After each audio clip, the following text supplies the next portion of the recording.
I wrote a book in 2018 called Walk Like a White Man. And today, in 2024, I really hate the title of this book. I meant well in 2018 when I wrote the book, and the message of the book of empowering women and people of color to walk confidently and boldly through life is still relevant today. But years later, after writing and titling this book, I just don't like the title.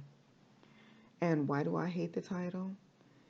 Because of the potential misconception of others based on just hearing the book's title without actually reading the book, and also because of my evolution and understanding of the nature of whiteness and the part it's played in the attempted destruction of a group of people.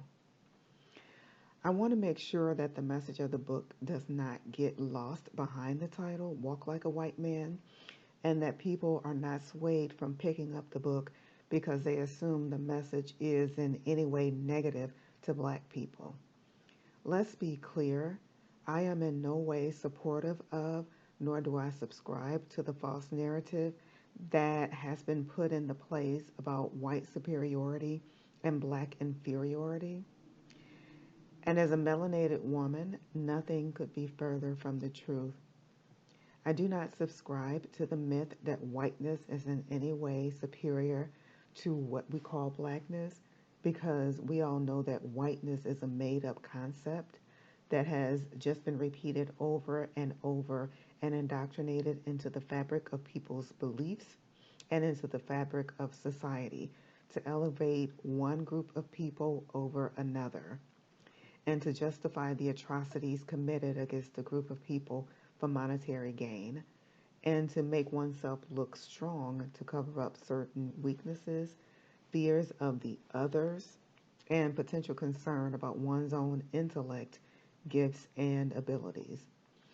Again, the message of the book is a powerful one and should be received as my attempt to encourage and motivate my melanated brothers and sisters to boldly embrace your unique gifts and talents that have been given to you by your Creator and to use them to do good in the world and to be a contributing factor to uplifting society and our world to its full potential of greatness.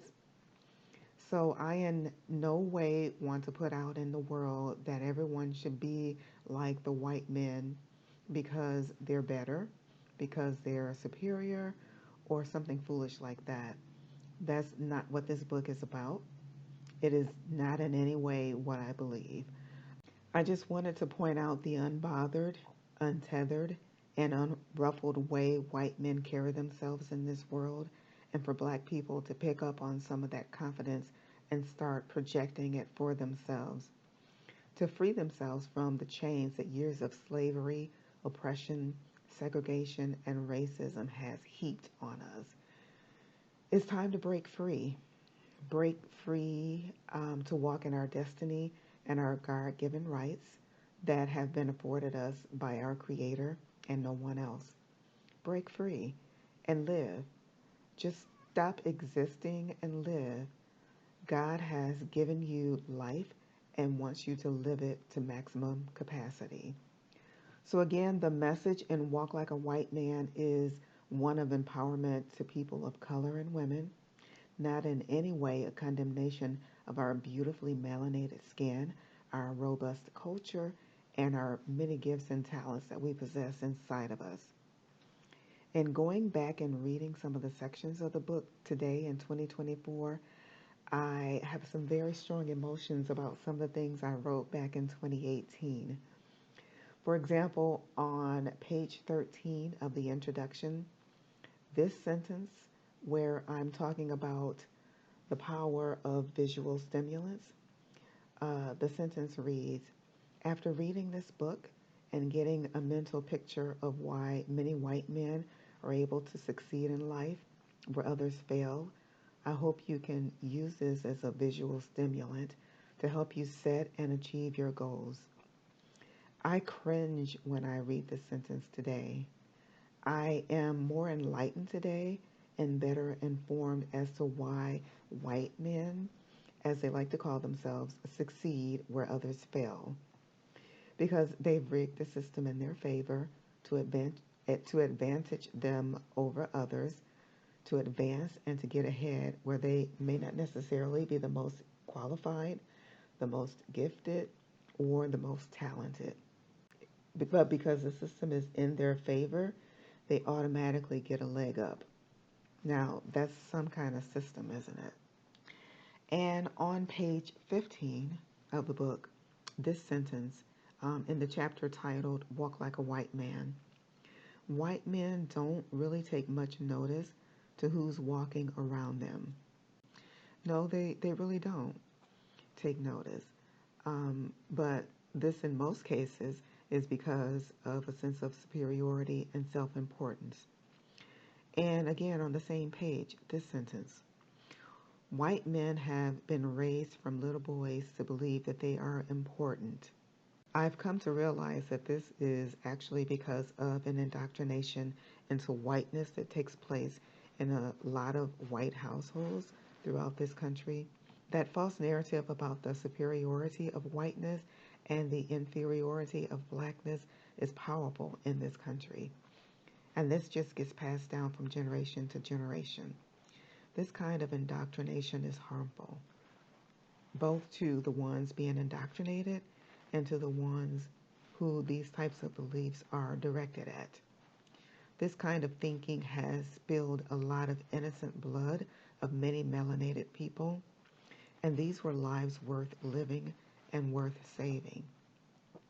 This kind of thinking and indoctrination has caused a lot of irreparable harm to melanated people through the many gross racially charged policies that have been put in place to oppress black people, through the kidnapping and enslavement of Africans and black people for the enrichment of white people, to the many violations of the civil rights of black people to try and keep them marginalized and therefore weakened as a political and economic group who are not able to advocate for themselves to cause real change, and to the attempted destruction of the black family and community that are often the backbone and strength of black people. With wisdom comes power, and as I have grown older, I have also grown wiser. I am now able to clearly see that whiteness has not been good for our society. It has been harmful for the ones clinging tightly to keep it in place, and to the ones it's been wielded against in an attempt to cause them great harm. We are actually stronger when we come together as a nation of people united together around the cause of moving the whole nation together in solidarity, and not just a certain segment of the nation to the destruction of another. I see America falling behind in the world. Other countries like China, for example, are leapfrogging ahead in technology and innovation. This could be and should be America, but we're falling behind other countries when it comes to innovation.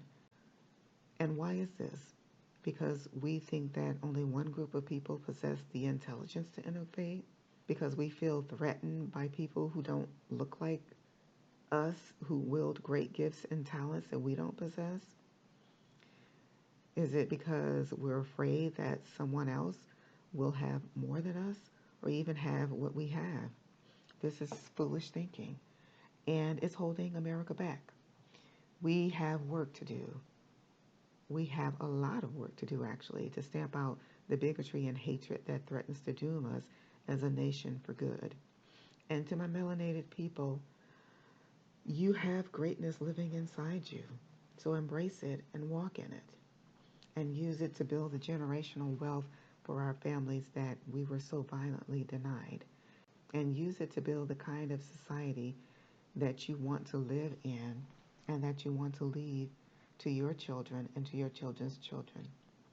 So I encourage you to pick up a copy of Walk Like a White Man, written by Jeanita Jinnah, anywhere you like to buy your books, available in paperback and ebook.